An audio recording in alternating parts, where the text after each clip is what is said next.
কাটা ঘাসানো নেই, জান বেড়েই যাচ্ছে। গরুর স্নান খাবার দিয়ে এক আটা ঘাস নিয়ে আসলাম, এই যে বস্তাটা দেখো। এবারে গরুর ইঞ্জেকশনটা বাকি আছে, দেখো এখানে ইঞ্জেকশন সব রেডি করে রেখে গেছি। এটা দিলে শেষ হবে মোটামুটি, আগেরগুলো সব কমপ্লিট। এক পিসেই আছে দিতে বাকি, এটা এখন দেবো। এই যে দেখো দুটো মিক্স করে একসাথে দেবো। এটা কিন্তু একটা সুই, আর এটা হচ্ছে সিরিঞ্চি দেখো, তবে ওটা লাগবে না, অন্য সিরিঞ্চি আছে। এটা জল ওষুধ, এটা পাউডার ওষুধ, দুটো একসঙ্গে মিলাবো।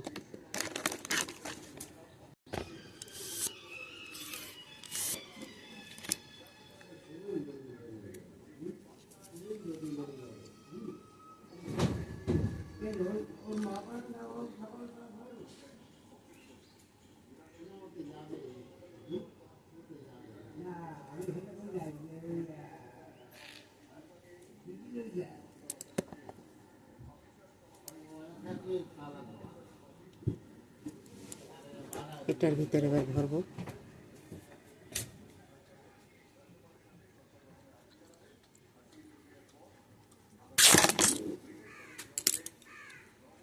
মাছিকে খেয়ে শেষ করে দিচ্ছে। এবার ঝাঁকিয়ে নেবো ভালো করে।